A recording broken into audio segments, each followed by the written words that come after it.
the orientation video from last time, but the majority of people here were not on last time, so we're still going to cover some of what we covered in the orientation. So an introduction to Move to Amend, a quick refresher on how to start a local group and affiliate with us, and then I'm going to do a presentation on corporate personhood, and as you probably saw on the agenda, next month marks the 125th anniversary of the 1886 Santa Clara County versus Southern Pacific Railroad Supreme Court case, and we're going to use that as an opportunity to really beef up the number of signatures that we have collected, and we're going to ask for your help to do that. So I'm going to give you a presentation on corporate personhood first, and then let you know what we're doing.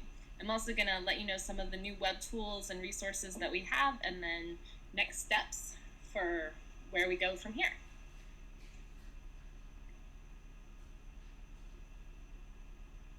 So, the Move to Amend Coalition is made up of a number of different organizations, and we have more endorsing all the time. You can see the list in the About Us section of the Move to Amend website.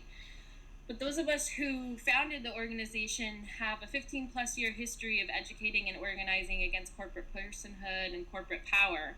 And we take our inspiration from past social movements like the American Revolutionaries, the abolitionists, the suffragists, the civil rights movement, and second wave feminism, in that we're not asking our government to make the change for us, we're building a movement with ordinary Americans like you, because that's who we are too.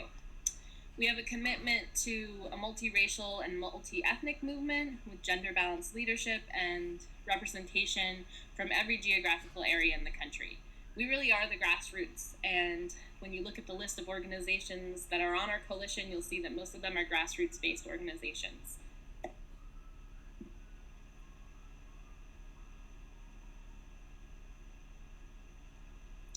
So the motion to amend is probably something you're all familiar with because you probably signed it. But just to reiterate what our demands are, we're looking to abolish corporate personhood, establish that money is not speech, guarantee the right to vote and to participate and to have our votes and participation count, and to protect local communities, our economies, and democracies against control and domination by large corporations. Our end goal at Move to Amend really is democracy in the United States, and that is why we started the coalition and the campaign, because we think that a democracy amendment or series of amendments that would cover these four things would really move us forward with democracy in the United States. And as such, our organizing strategy matches our end goal of building a democracy movement. So the strategy to get this amendment passed is really based on starting in the local level. When people hear about Move to Amend, oftentimes the first question is, well, who's introduced this amendment in Congress, and how are we going to get it passed through Congress? And our answer really is, well, we're not going to get it passed through the current Congress. There's no way. Those folks are there because of corporate money, and that was true even before Citizens United. And so that's the reality of the situation that we're facing. So we need to start at the local level and build this movement from the ground up. So we're talking about passing local resolutions, and then resolutions spreading across states to build up to state initiatives to push this campaign into Washington, D.C., and put ourselves in a position to where our elected officials will be unable to ignore the campaign and this movement, because their citizenry will have already either voted or had their elected representatives speak for them by passing resolutions at the local and state level. And so at that point, we'll be in a position to exercise our power and let those Congress people know that if they don't pass the amendment, then we have the numbers that we would need to make sure that they do not carry on past the next election.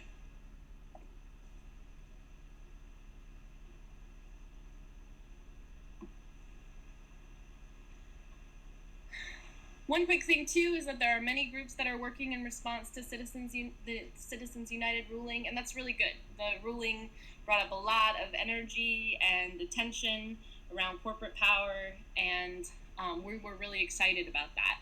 But it can be kind of confusing about which group is doing what and who is what. So to give you some clarity, the ways that Move to Amend is unique is that we are explicitly about abolishing corporate personhood, not just the First Amendment rights of corporations, not just saying that money is not speech, but really tackling corporate personhood as a whole. We also have a grassroots organizing strategy, and that sets us apart from most, if not all, of the other campaigns. And we're also a true coalition, and again, that sets us apart. If you'd like more information about the differences, there's an article on our website. Not all responses to Citizens United are the same, and I encourage you to take a look at that and read it over, because that'll help clarify any questions you might still have. Our 2011 agenda and timeline is as follows. Our primary goal is to develop strong affiliate organizations across the country who are passing move to amend resolutions in their communities. And some important dates are this May date coming up that we'll talk more about later. July 4th, we'll be doing actions around Independence Day. In August, late August, the Democracy Convention in Madison, Wisconsin is an event that we're co-hosting with other organizations. And we'll also have an in-person affiliate convergence on one end or the other of those dates in August. And we hope that everyone who is part of an affiliate and local group considers coming out to Madison for both the convention and that meeting, because it'll be an exciting opportunity to network and talk about strategy and move this ball forward. In September, we'll be doing actions around Constitution Day, and then also in October is another opportunity for training. Democracy Unlimited, the organization where I work, we offer a training every year called the Deep Democracy Retreat, which is not just about corporate personhood. It's about people's movements, history and analysis, and then we also do training and tools for community organizing at the local level. So I encourage you to put all of these dates in your calendar and think about using these action dates as opportunities to mobilize and grow your local groups and your local efforts.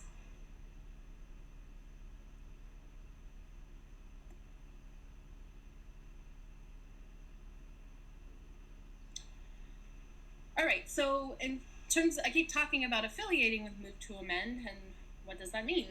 We, like I said, one of our main goals for 2011 is to develop strong affiliates across the country. So we have information about what that entails on the link that you see there, and there's also an application form to get you started.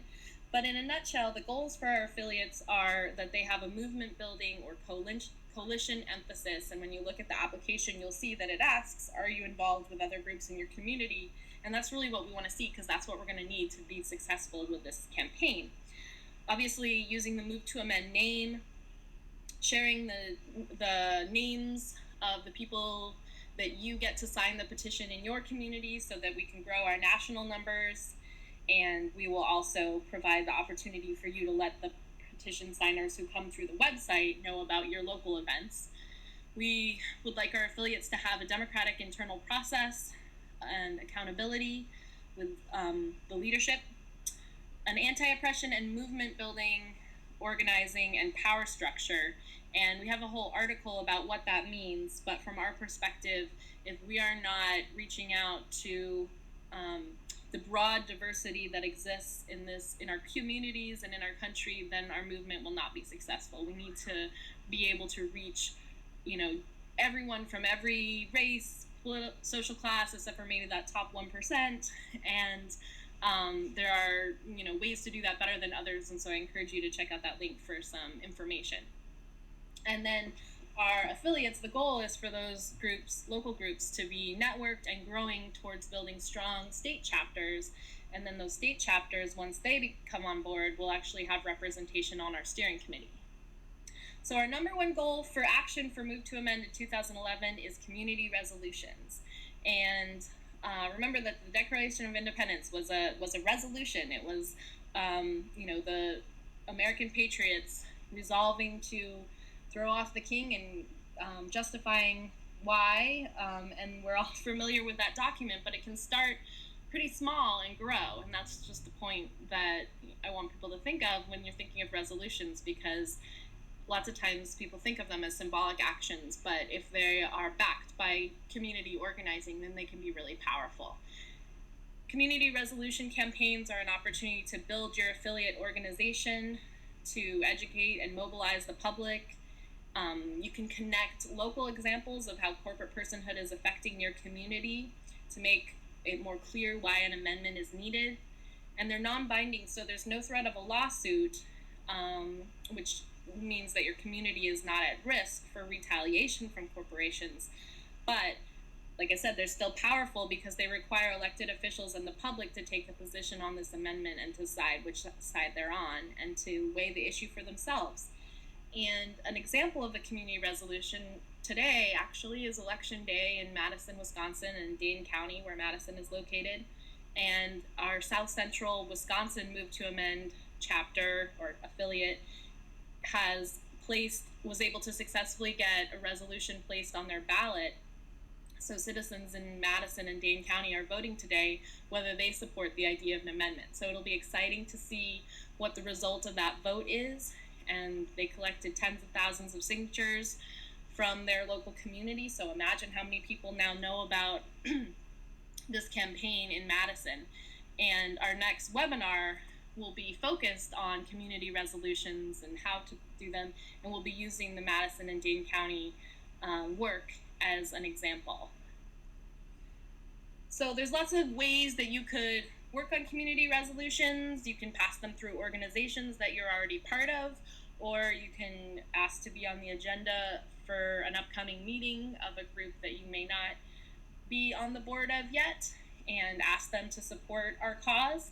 You can pass them through communities and colleges and universities, whether you're talking about the student government or a campus-wide vote or the faculty senate. You can petition your elected officials to pass a resolution, although be careful with that one because oftentimes they'll change your wording. So really the best way in our mind is whenever possible, and not all communities have the ability to use the initiative process, but if you do, we encourage you to use the ballot initiative process to get your amendment or your resolution passed, because that will provide access to the most people and ensure that when you're done, you will have built the most power. And then, not yet, because we don't want to put the cart before the horse, but we want to see state legislators and state ballot initiatives passing resolutions as well. But again, we want to see a groundswell from communities before we go to the state level so that we actually have the capacity to make those campaigns successful. So I'm going to turn now to the presentation on corporate personhood, and some of this information, I haven't looked lately to see who all is on the part of this meeting, but there probably are some folks who are quite familiar with this and would even be in a position to give this part of the presentation themselves, some of the people from the Move to Amend Steering Committee that I'm seeing on the call. But unfortunately, the webinar doesn't give me the opportunity to let them chime in. So I'm going to walk through some of the court cases that have built up the doctrine of corporate personhood. And to do that, though, I think it's important that we first have a foundation in legal theory and U.S. law. So the U.S. Constitution is the ultimate law of the land, and the framework that exists in the Constitution is that there are two entities. There's we the people, and there's government. And as spelled out in the Constitution in theory, the people are free and sovereign, and government is subordinate and accountable. Likewise, people have individual rights, and the flip of that is that government has collective duties. And then lastly, people are private, and government is public.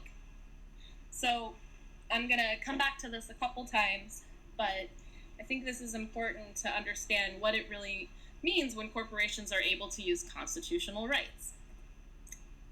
So turning to corporations, before corporations had personhood, there were a number of restrictions that were written into their charters, and every state was different in terms of how they dealt with corporations. But the one thing that every state had in common, at least initially, is that there were restrictions like this.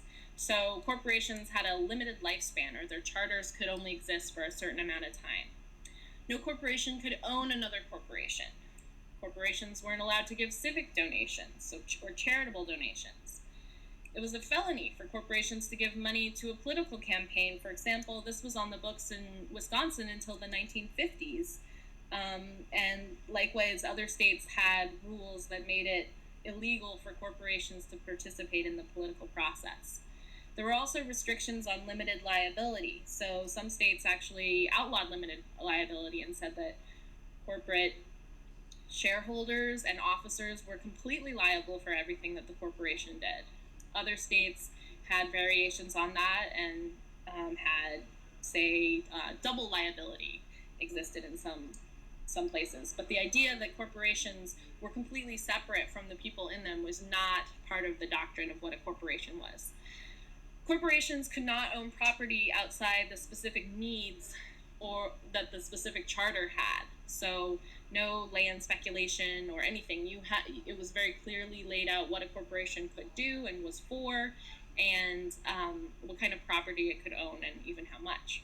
There were no interlocking boards of directors, so if you were part of one corporation, you weren't allowed to be part of others, especially not if there was any kind of connection in terms of doing business. And directors oftentimes had to live in the state where the corporation did business, or sometimes the county.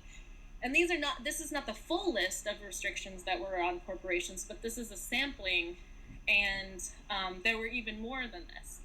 In some states, banks weren't allowed to be corporations, like in California for a period of time.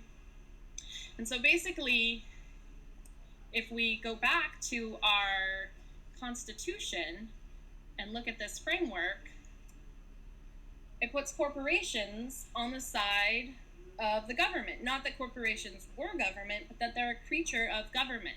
They were subordinate and accountable, and it was spelled out how in their charters they had duties to the public and to the government in terms of recording their information. Their books were actually not private, they were open, either to the Attorney General or the legislature, or sometimes even to the public directly. And really properly understood, they were a public organization, at least for the purposes of the restrictions on them. Of course, they brought in private money, and so they were a unique institution that had, this quasi-public, quasi-private status. But when it came to restricting them, they were understood to be a creature of the government, and so therefore it was entirely reasonable to put restrictions on them. I'm going to skip a lot of history, but there are resources that are on our website that you can look to fill in the backstory, and some of the trainings that I mentioned that are happening in August and October.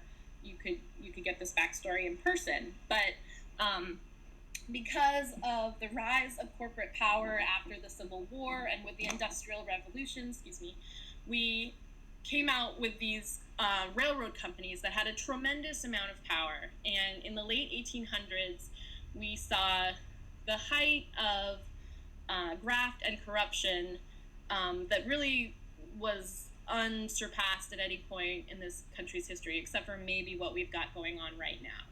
And I think you could really make that argument that right now we're passing that robber baron era, and that's how we learn about it in our history books. Even the ones that are sanitized and whitewashed, it's still the robber baron era. So with all of that power came the desire for corporations to really get out of these governmental restraints and accountability that they had to the public and to the people. And so corporate lawyers concocted this idea that under the 14th Amendment, which says that no state shall deprive any person of equal protection or due process under the law, which was passed, of course, after the Civil War to try and guarantee rights for former slaves, because states were denying them their constitutional rights. And so the 14th Amendment was passed as a measure to try and keep states from doing that. Corporations, just a few years later, relatively speaking, used the argument that they are a person. And you saw repeated cases trying to go up to the Supreme Court where they were making this argument. And repeatedly, the Supreme Court actually said, no, corporations are not people. But in 1886, we had this interesting case where the court didn't even make a ruling on the question of corporate personhood. This was a relatively insignificant tax case, But it was inserted into the header of the case, and it's unclear today, as we look back, whether it was even really done in a way, whether this was even really said in the courtroom. And there's a whole conspiracy theory about Santa Clara, which, when you read the evidence, sounds pretty incriminating. But nonetheless, this is now cited as the justification, and then in subsequent cases, the court has very explicitly ruled that corporations are persons.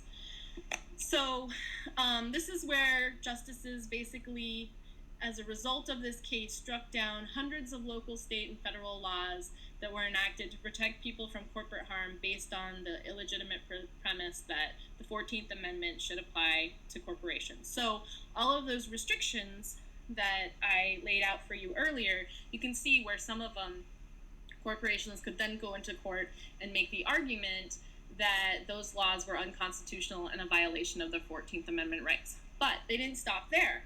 In 1906, corporations got from the court Fourth Amendment protection from search and seizure. And it's important to note that most of these cases are 5-4 decisions, just like Citizens United. And so a dissenting opinion from Justice Harlan said that the power of the government by its representatives to look into the books, records, and papers of a corporation of its own creation to ascertain whether that corporation has obeyed or is defying the law will be greatly curtailed if not destroyed. But the majority of the court didn't care for that argument and ruled with the corporations there.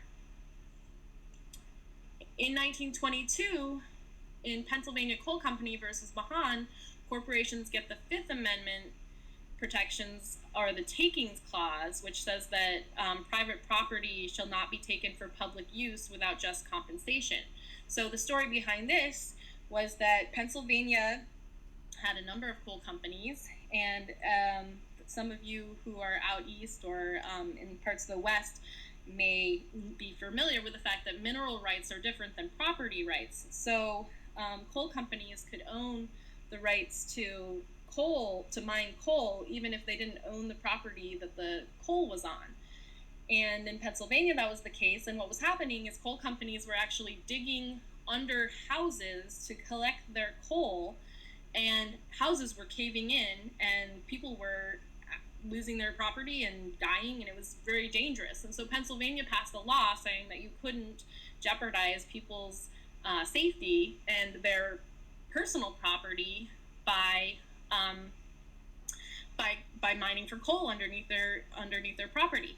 And the Pennsylvania Coal Company sued Pennsylvania and said, well, if you're going to pass this law, then you have to pay us for that property that we have now lost. And that is what it's meant by a regulation is deemed a taking. And actually, as a result of that, Pennsylvania had to overturn their law because they couldn't afford to pay the coal corporations. Lois K. Leggett Company versus Lee in 1933, the people of Florida passed a law that levied higher taxes on chain stores, trying to promote their local businesses over large chains.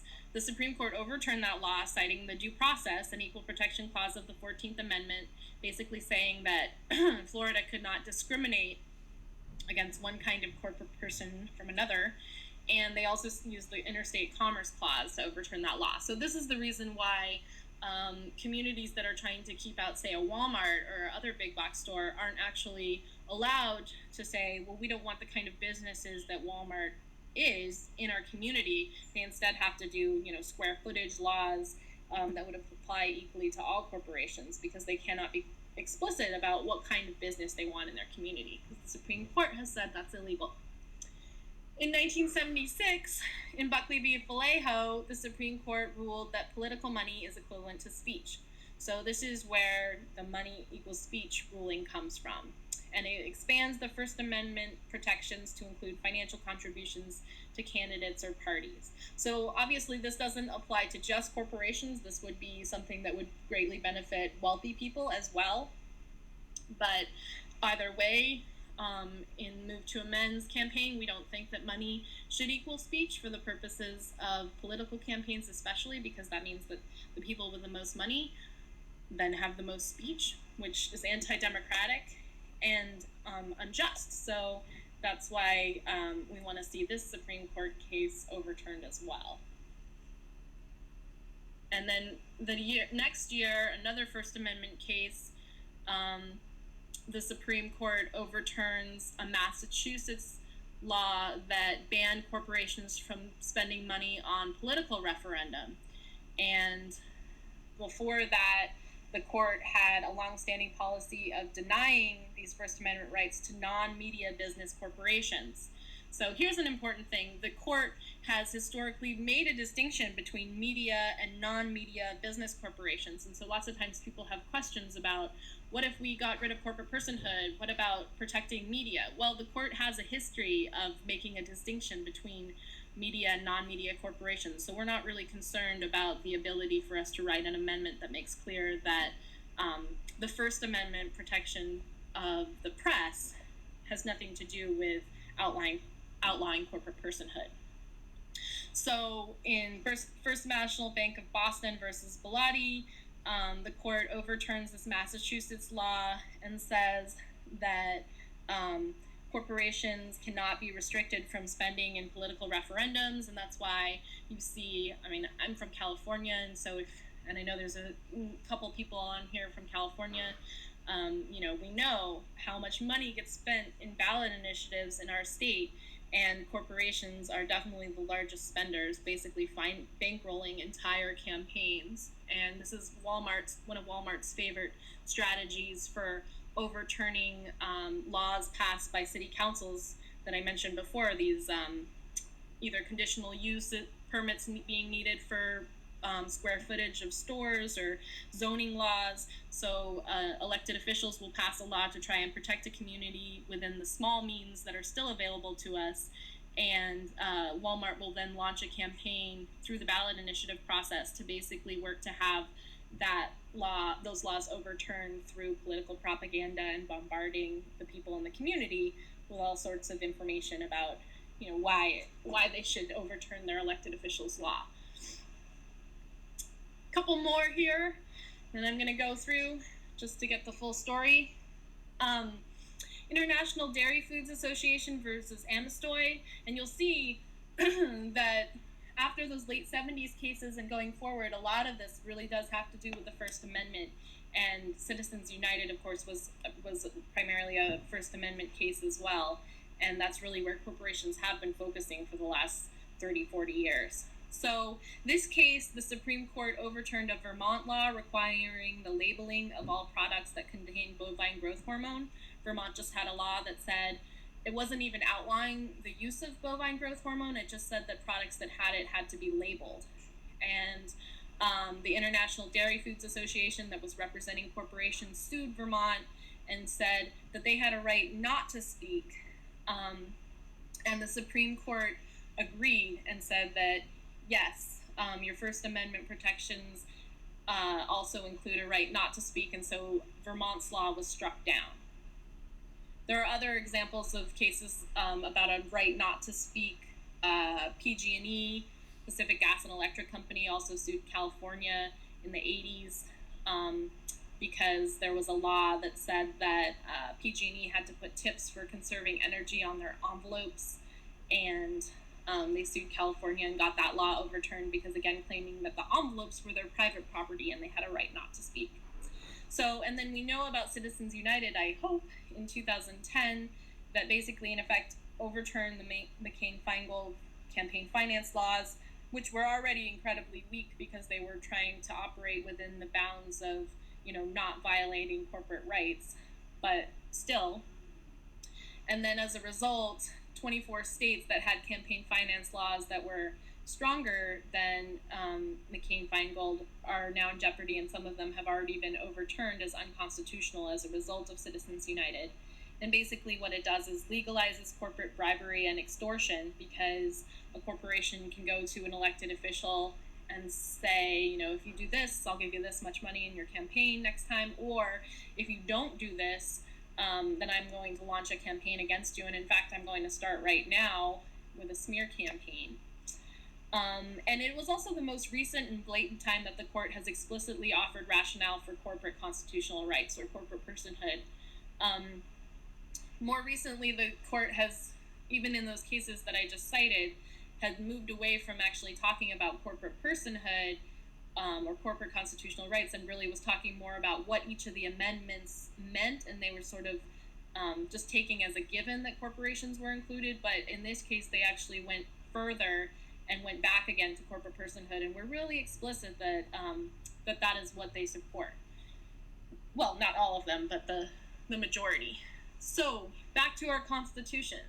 So when corporations move over onto this side of the line and leave behind their public aspects, their accountability, or any collective duties that they have, and basically their government control, the control that government has over them, and therefore really we have over them, right? Because in a democracy, the idea is that we are the government and we control the government. It perverts this whole entire framework. It makes it impossible for us to meaningfully regulate these institutions. And we know also that the legal definition of a corporation is to maximize profit for shareholders. So we have these government created, and they still are government created. They're chartered by state governments, although that process is relatively easy and it doesn't require as much as it used to, but still, they are government created organizations, but they're completely out of government and our control. And so it, like I said, completely perverts the whole framework of the Constitution. And basically, when corporations can legally claim the constitutional rights of a person, democracy is illegal, because any law that we pass to try and protect our communities, the environment, workers, our health, you name it, that might impact corporations in a way that adversely affects their profit, we run the risk of corporations going into court and suing our local or state government or federal government in the case of Citizens United, and getting those laws overturned through the Supreme Court. So, I hate running through that in some ways. But a somber occasion, but we're going to try and make it into something that we can make hay and have make use of, is this 125th birthday of corporate personhood, May 10th, 2011. So we want to use May as a month to bring understanding of what corporate personhood is and how it affects us as communities and our democracy, and especially in our local communities, and bring attention to the Move to Amend campaign. So our call is to help Move to Amend pass the 125,000 petition signers mark by May 31st by holding local events and collecting signatures in your community, and educate your fellow citizens about corporate personhood. And we encourage you to be as creative and engaging as possible. And you can see on the bottom of the page, the number's slightly higher. I updated it this morning, but right now we're at about 107,000 signatures, and we want to get to 125. Oops. So I'm going to turn now and see if there are any questions about, I should have probably asked this before, but were there any questions about the presentation on corporate personhood? We don't have a long time to go into it, but I just want to check and make sure. So Ted is asking, are there any court cases on the Supreme Court docket which can require us to re-examine Citizens United versus the FEC? No, there aren't right now, and it's important to know that the Citizens United decision wasn't a fluke. That case, similar to Santa Clara actually, was a case that corporations were trying to get into the court, and there were actually numerous cases that were decided on other grounds and other things first before they were able to get this decision, because they really were going after McCain-Feingold. So I think it's incredibly unlikely that with our current court and our current president and our current political climate that we are going to see any hope from the Supreme Court, and Move to Amend strategy definitely is a constitutional amendment going around the court, because as I spelled out, for the last 15 minutes, the court doesn't have a history of being on our side on this issue over the last 125 years, and so it's really time for us to go around them. Any other questions about the court cases? If not, I'm going to turn to the Move to Amend website here and just run through some of the materials that we have compiled for you to use for this May set of actions, potentially. So I already kind of covered this. So our suggestion, and there was a question that I think it was Kimberly had about how to connect with people in your community who have signed the petition. And right now we don't have a map up of the affiliates, but we've had several new ones come on, and that's something that's in our queue to do, is put up a map so you can see where there are affiliates formed. But if you don't already know about an affiliate in your community, I think it's safe to assume that there isn't one yet, and that means we need you to create one. And it doesn't have to be a big deal. So the process for forming a group can actually can start small with your friends, and so we're kind of modeling how people can get started with this 125th anniversary of Corporate Personhood the same way. Invite your friends to a meeting. It can be a small handful of people. You pick a location. It can be your living room. It can be your church's basement. It can be the library meeting room. And once you have a date and a time and a place, invite your friends, and then let us know, and we'll post your meeting to the Move to Amend website and send an announcement to the petition signers in your area, and then you can have folks sign up to come to your meeting and get started that way. And there's a form for you to register your events with us if you click that link right there, which I'm not going to do right now. So then we have a list of tools you can use that I'll go over in a moment, but basically brainstorm I encourage you to print off those tools and even send them to the people who are coming in advance so that they have a chance to get their creative juices flowing, and have a brainstorm and talk about what you could do. You could have several actions or one. And sorry about the phone ringing. And you should decide whether you want to do stuff during all of May or just one thing, and probably several ideas together will be your best ideas. Let us know what you've got planned, and again, we'll put it on the website, and if there are, and then also send it to petition signers for the folks who didn't bite on the first round, but will come at once they know what's actually happening. And then we have printed petitions that you can collect, and there's a process for submitting them, and that's the way that we'll get to 125,000. So the tools that you can use for this action, or any, is we have instructions for how to make a corporate person costume. We have a couple different skits that you could perform. Interview with a corporate person, or As the Country Turns. We have a Corporate Personhood song, and you could also write other songs. It's to the tune of This Land Is Your Land. You could build a freeway banner. That's something that we did in our community here a couple weeks ago. We haven't used it yet, but you can take our idea. We made a freeway banner, a giant freeway banner that says, OMG, corporations are persons, money is speech, WTF, www.movetoamend.org. So you're welcome to take that idea, and we could even coordinate and put them up on the same day. And there's directions and tips for a freeway banner right there. There's Corporate Personhood talking points, tips for writing letters to the editor.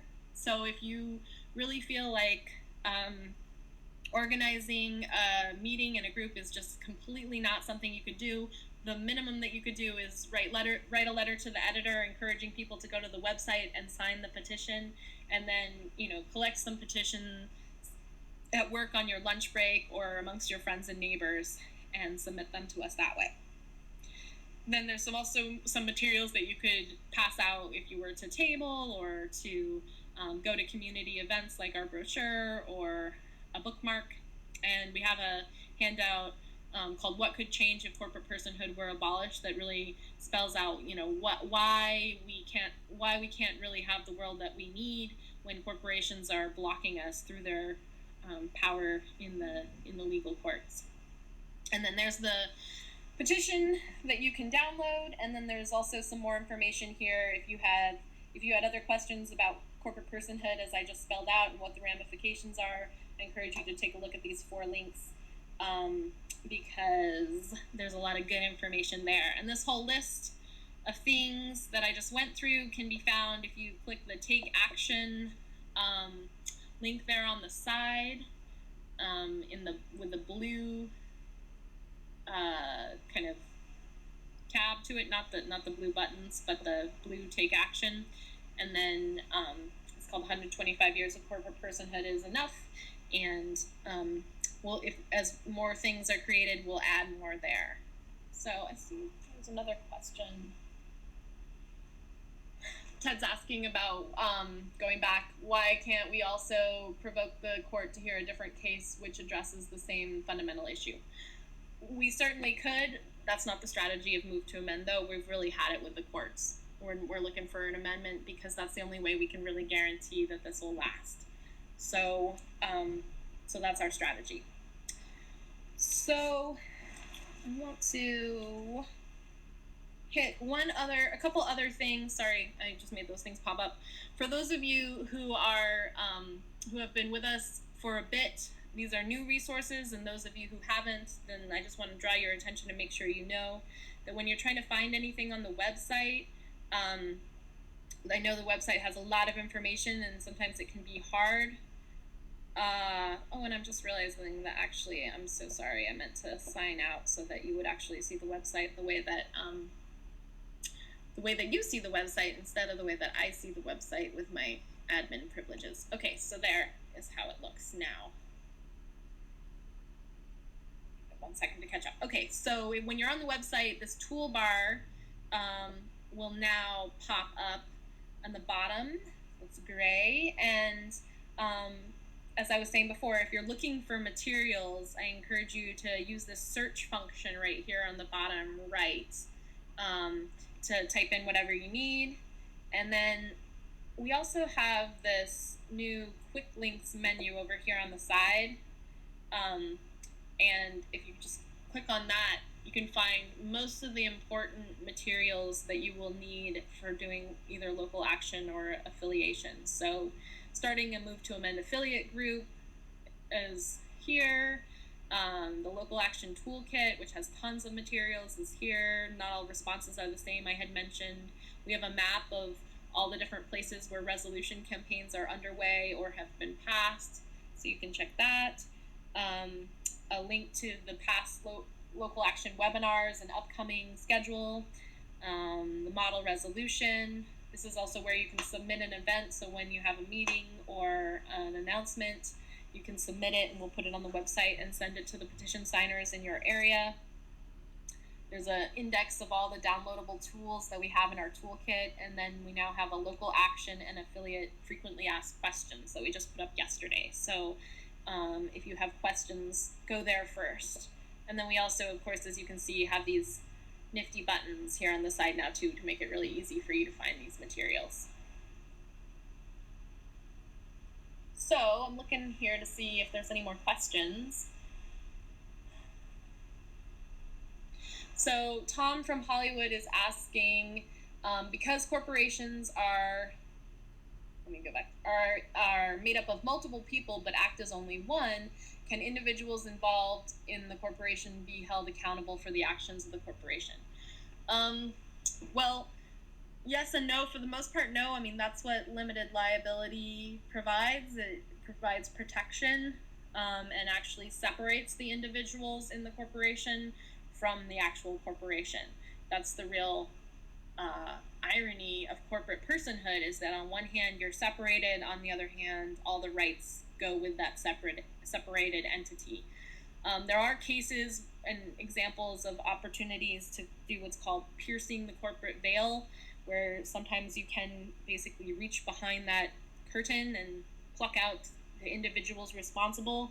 That only really happens for really egregious violations, and even then, in the case of, for example, the BP oil disaster, no individuals are being held personally responsible for that, and I would think that that would be a great example of an opportunity to pierce the corporate veil if there is one, and yet the individuals with BP are protected by the fact that they're part of a corporation. So under our current legal structure, Tom, no, not really.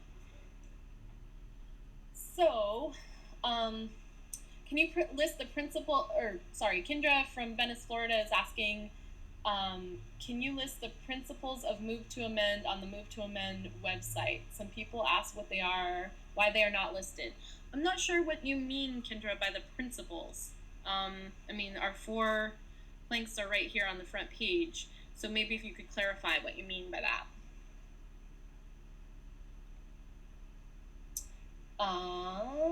Sorry, it takes a second. Can you make that big? Because I can't read it.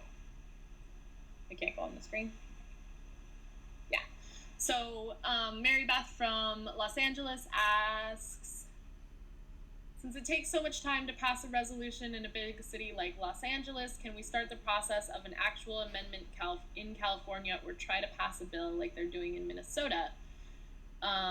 So to give you that background, in Minnesota, a bill has been introduced by the state legislature by representatives in the state legislature to amend the Minnesota Constitution to abolish corporate personhood in the state. And if that bill passes through their legislature, then it'll go on the ballot to be ratified by the citizenry, because it will be a constitutional amendment to their state. So certainly we support that strategy. It's a great idea. In fact, one of our folks is in Minnesota right now, and he actually just met with the legislator who proposed it. The issue, Mary Beth, I think that's definitely where we want to go, and I would be very excited to see that campaign in California when we would have the numbers and to actually have success. It takes millions of dollars to run a ballot initiative in California, and then we really have not a lot more control of our California legislature than we do in Congress. So I think that that's a strategy that we should explore over the next year or so, and in some states where that are a lot smaller, that might be something that could happen relatively soon, and certainly Move to Amend is very supportive of that. Those states would then need to be prepared to be sued and have those laws potentially overturned in the court, but we're all about doing civil disobedience by passing laws that are currently unconstitutional, like the Minnesota one is proposing to be. Looks like we've got a lot of questions, so I'll try to keep going. Can't really see them unless you, yeah, thanks. So, Tom from Amherst, New Hampshire asks, is Move to Amend affiliated with the Story of Stuff website, which has a Citizens United video, which asks for a petition to be signed at the end? We're not part of making the Story of Stuff video, and if you go to it, you can see that we're listed as one of the resources and partners, and we are happy that that is out there, but the petition that you're signing at the end is not a petition to abolish corporate personhood. As far as I know, it's about the First Amendment and overturning Citizens United, and it definitely talks about corporate personhood in the video and in the petition, so it can be a little bit misleading, but Public Citizen is who's running that campaign, and their effort is about overturning the Citizens United ruling, which is about the First Amendment and corporations using the First Amendment and money as speech, not corporate personhood as a whole. So we are partnering with them, but that was why I covered earlier that there are different responses to Citizens United, and it can be kind of confusing what each one is. And so as far as I know, unless folks are changing, we are the only one that is actually calling for the abolition of all corporate constitutional rights. So What kinds of, Mary Beth is asking, what kinds of support has Move to Amend gotten from celebrities and others who might be able to put up the money? I'm assuming that's again for a state campaign in California. We actually haven't gotten a lot of support from celebrities so far, and that's an area where we could use help if you have suggestions, and in particular if you have connections. Maybe those of you in Hollywood and LA might be a couple degrees removed from some folks who could help us out in that department. You could prioritize people who haven't asked any questions yet, that'd be great. Sorry for the logistics. We're working on 2 computers to make it so that we can get to everybody. So Mary from New Jersey asks, is there a spot on the Move to Amend website to share photos and videos from actions we hold around this issue? Not exactly yet, but that's actually something that's in the works, how to make it so that people can upload stuff more directly.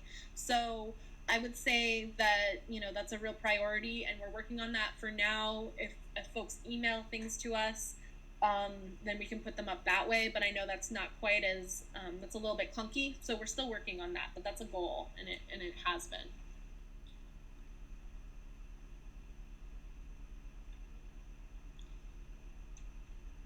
Can you put that?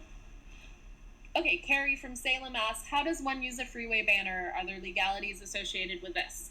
So what you do, you need to have a freeway overpass where you can stand on. So I happen to know that Carrie used to live in Arcata, where there are a couple examples of freeway overpasses where you can stand.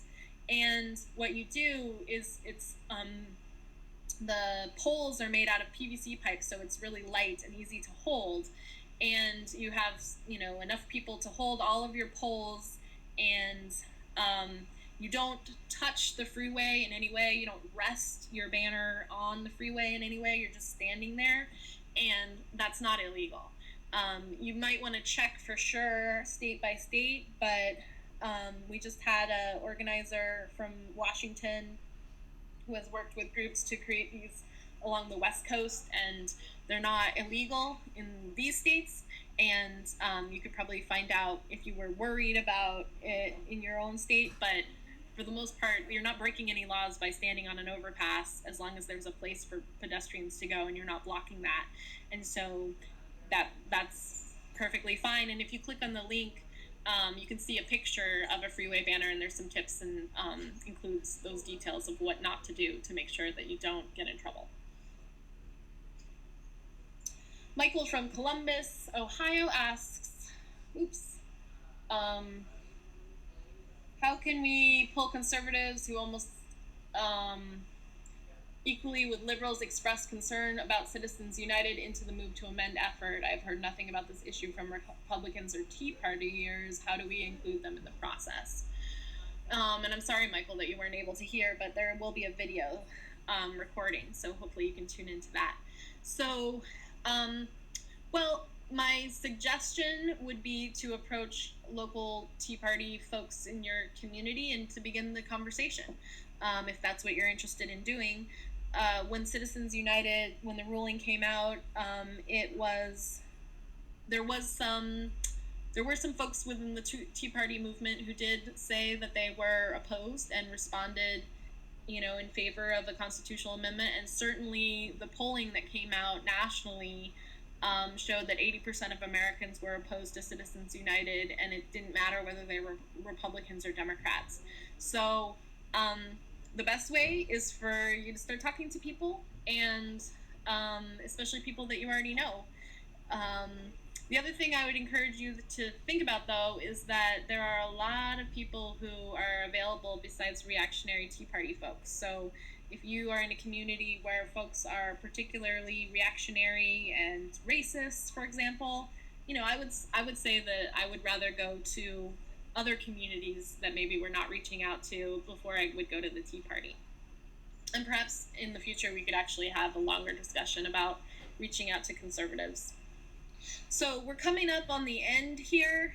I'm going to go a little bit over to try and cover all of these questions, but we decided that we're going to try and keep these calls to 60 minutes, especially because the recordings afterwards can be kind of tedious when they're longer. So I'm going to go through the questions that we've got here, and then I have one more slide just to wrap up. Make sure you know how to get in touch with us. And then there's a survey at the end, and if you have more questions that we didn't get to, you can enter them, and then we'll follow up either with a phone call or an email and answer them. Okay, so Mary Beth from LA asks, what about nonprofits' concerns about losing some of their rights? That's the reason Public Citizen's not calling for revoking all constitutional rights. That's true. Well, we have a difference of opinion from Public Citizen. I mean, I think that on the whole, there are ways that we could protect the right for people to assemble as nonprofit organizations. I mean, we could write any amendment that we want, so we can be explicit about what kinds of things are okay and what kinds aren't, and we could guarantee those as rights without having them have to be constitutional rights or corporate rights. So I as an organization, as part of an organization that is a nonprofit myself, I think that the harm to democracy that corporate personhood is causing far outweighs any needs that I would have to be able to further my cause through my nonprofit, through using corporate constitutional rights, which so far, have never, that the only entities that are really able to use corporate constitutional rights are those that are large enough and wealthy enough to go into court and sue to have laws overturned. So the same kind of rules or the same kind of argument would apply to small businesses as well. They really can't exercise their corporate constitutional rights because the way that they get exercised is about going into court and overturning laws that are supposedly violating those rights. Mary Beth again from LA is asking, she says, are the Pennsylvania municipal laws also unconstitutional? So what she's referring to is that in Pennsylvania and a number of communities in Pennsylvania, they've passed laws outlawing corporate personhood and also limiting corporations in a way that quote unquote violates their rights. And so the answer is, according to the Supreme Court, yes, those laws would be unconstitutional.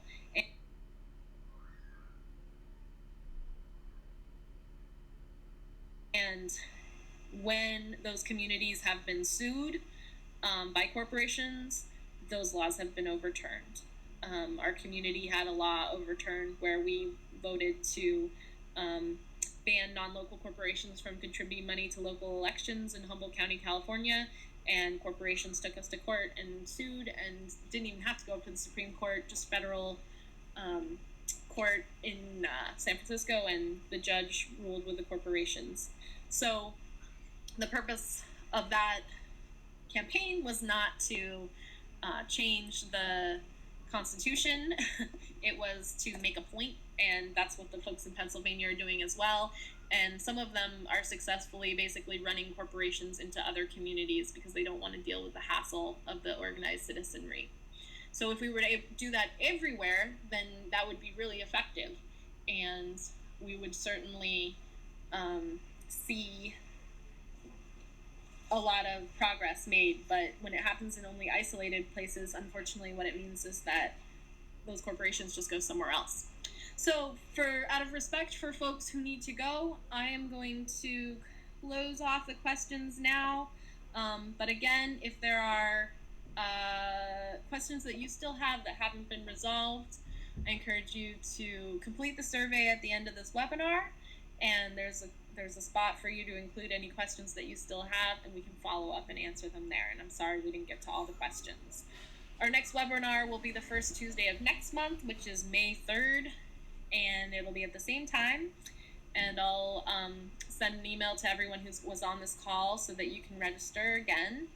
And our topic will be community resolution campaigns, and we'll be using the South Central Wisconsin Move to Amend resolutions that, again, are on the ballot today as a case study. And Kaya Rabane, who works with us on our field organizing work with Move to Amend and is also the chair of South Central Wisconsin Move to Amend, will be doing much of the presentation and talking about not just the actual resolution, but the kinds of questions that they had in their community, how they answered them, things that came up for them, and their process to get it on the ballot, etc.